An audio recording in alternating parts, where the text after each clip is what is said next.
Hey friends! So today's book that we're going to read is When the Beat Was Born. Uh-oh.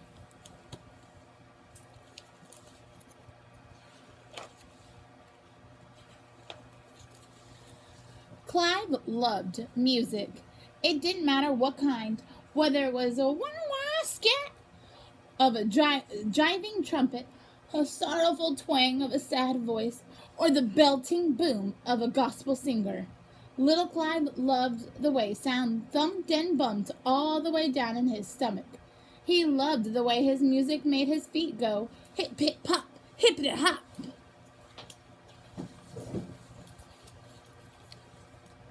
Little Clive lived in Kingston, Jamaica. His hero was a DJ named King George who threw the biggest and baddest house parties in the neighborhood of Somerset Lane. On Saturday nights, everybody who was anybody made their way to Somerset Lane for King George's hot dance parties. Little Clive was too young to go to the parties, so he went to the house where King George and his friends were setting up during the day. They'd arrived pushing a big old handcart stacked with crates of records. Clive had never seen so many records.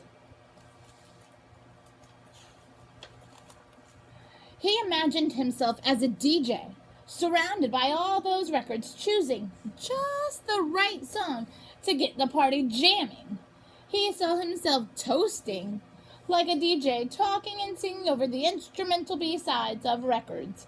Clive dreamed of everybody's feet going hip-hop, hippity-hop.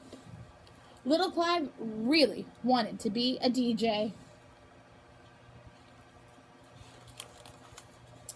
When little Clive was 13, he joined his mama in New York City. Clive wasn't sure he liked his new neighborhood in the Bronx. It was cold. He had to wear a silly winter hat with ear flaps, and everybody made fun of him.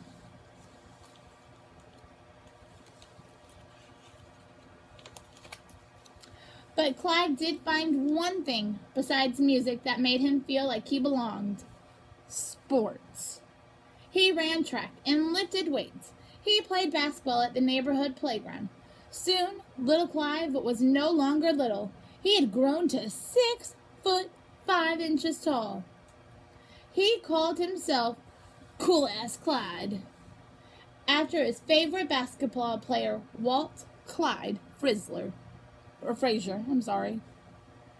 But the kids on the basketball court took one look at his size and called him Hercules.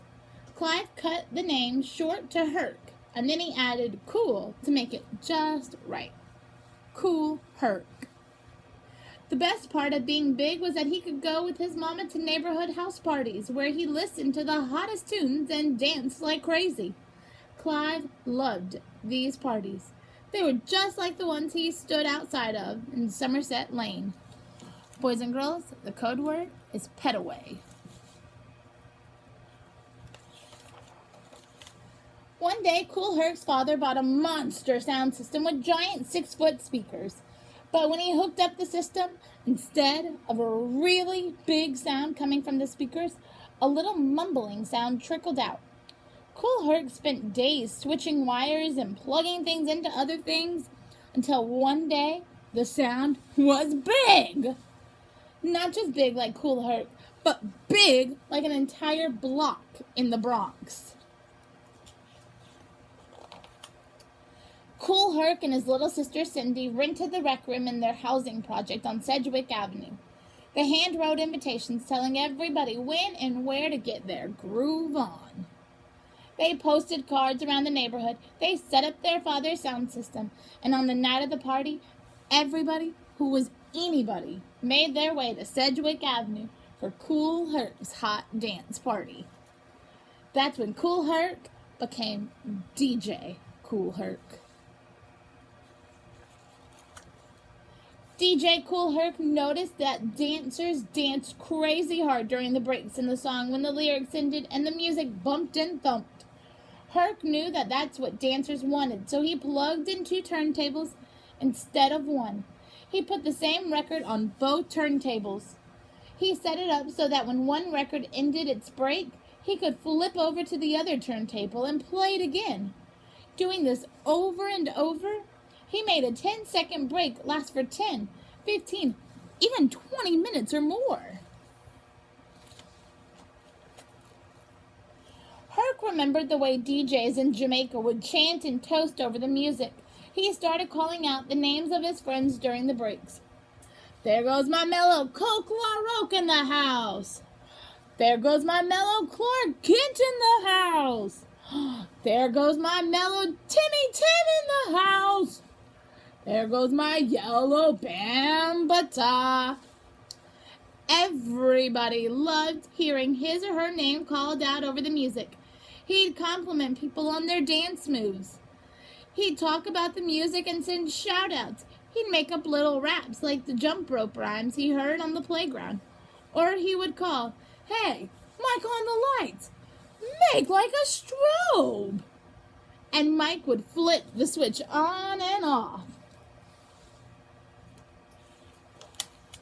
Over the next year, Herc took his dance parties to the street and parks of the Bronx. He plugged a sound system into the lampposts. They pulled so much power that the street lights dimmed the perfect lighting for a street party. Kool Herc's music made everybody happy. Even street gangs wanted to dance, not fight. Gangs like the Savage Skulls, the Glory Stompers, the Blue Diamonds, the Black Cats, and the Black Spades turned into breakdancing crews who performed some of the slickest moves. Herc called the coolest dancers breakdancers, or b-boys, because they loved to dance the breaks. When Herc would find a really good break, he'd shout, "B-boys, go down!" Then the breakdancers would cut and jump their gymnastics. Hey, check this out. The top rock, the down rock, the windmill, one-handed freeze, the turtle, and the suicide.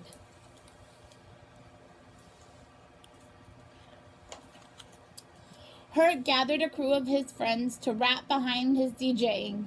He invited Coke LaRoque, a Jamaican friend, to rap. He called him his master of ceremonies, or MC. Coke knew all about toasting like Jamaican DJs. He was the first of Herc's crew of MCs, called the Herculoids. Herc would introduce them with a rap. "You rock and you don't stop. And this is the sounds of DJ Kool Herc. And the sound system you're listening to is what we call the Herculoids."